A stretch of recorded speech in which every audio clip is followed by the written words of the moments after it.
Hi, I'm Steve Lackmeyer here at OKC Central. I'm visiting with Steve Mason, a developer here along Automobile Alley. You're also our president of Cardinal Engineering. You're the one responsible for Earl's Ribs. I'd like to ask you, you've invested a lot of money here on Broadway. You took this incredibly old building here at 10th and Broadway, fairly big, and spent a lot of money renovating it. How's it going? Any regrets? The only regret was it took longer than we'd hoped for. Yeah. The great news is the building's full. Really? Yeah, I have a bicycle store, I have a coffee shop, I have Allied Arts, I have a computer software company in the building, I have Cardinal Engineering. So I'm thrilled, kind of in this shaky economy that we're in, that we filled it up, and we're very happy. So now, and you've also done a lot of work along 9th Street with the Iguana Mexican Grill. Sarah Cupcakes is there in an old house. You've got a couple of other old homes there that are boarded up right now. How are things going there, and what are your future plans? I think Iguana, we hope Iguana would be a success, and Iguana has proven to be a success.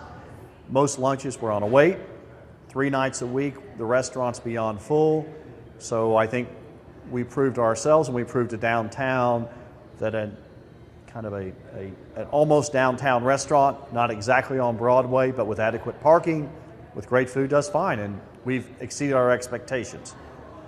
And then next door is Sarah Cupcakes, and they've exceeded their expectations. Fantastic. And it's interesting, in the food business, your source of gossip is your food wholesaler. Mm-hmm. And our food wholesaler tells us everybody in town's either flat or down.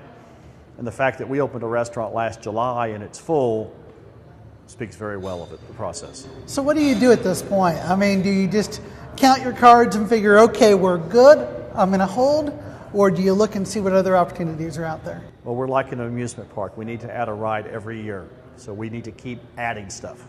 They're on 9th Street or Yes, here sir. on Broadway? On 9th Street. We right now have a building permit into the city to redevelop the house next to Sarah. Mm-hmm. So within the next 30 days, hopefully you'll see the same renovation that occurred to the Sarah house will occur to the house adjacent to it.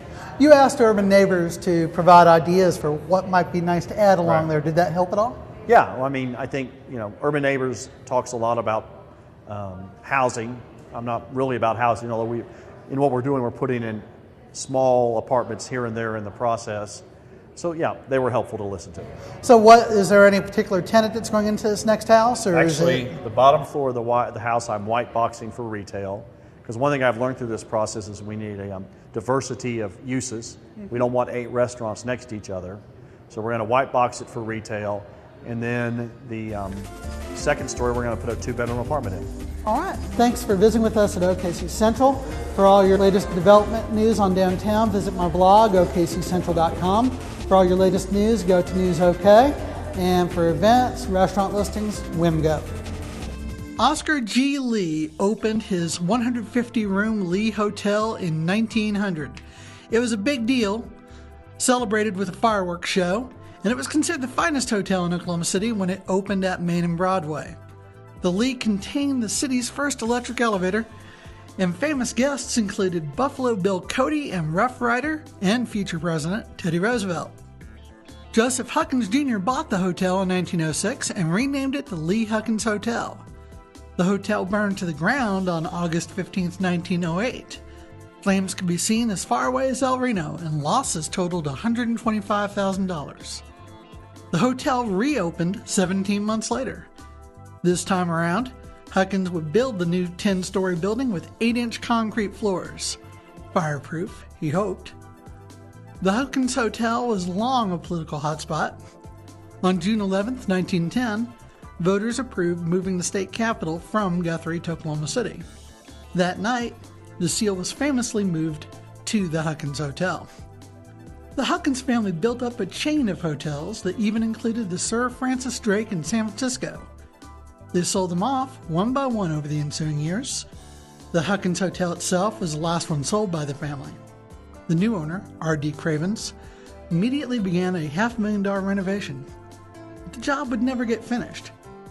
On September 17, 1962, Cravens rushed to his daughter's northwest Oklahoma City home to rescue her from an ex-con who had been holding her for ransom. R.D. Cravens was shot to death during the ensuing rescue. The next owner, Victor Wickersham, promised a $1 million renovation. But, with renovations not proceeding as planned, violence broke out. A former warden burst into the hotel and killed another one-time partner in the venture, William Stafford. The hotel closed in May 1967, beset by unpaid federal tax liens. The next buyer, H.T. Griffin, had no intention of renovating the hotel. He instead began plans to tear it down and make way for a new office tower. The hotel was razed in 1971. Griffin never did build this tower. The site remained a parking lot for the next decade, until it was developed into Mid-America Tower by Vincent Carrozza. That tower is now the headquarters of Devon Energy. For these photos and more, you can order them on Pictopia at News OK.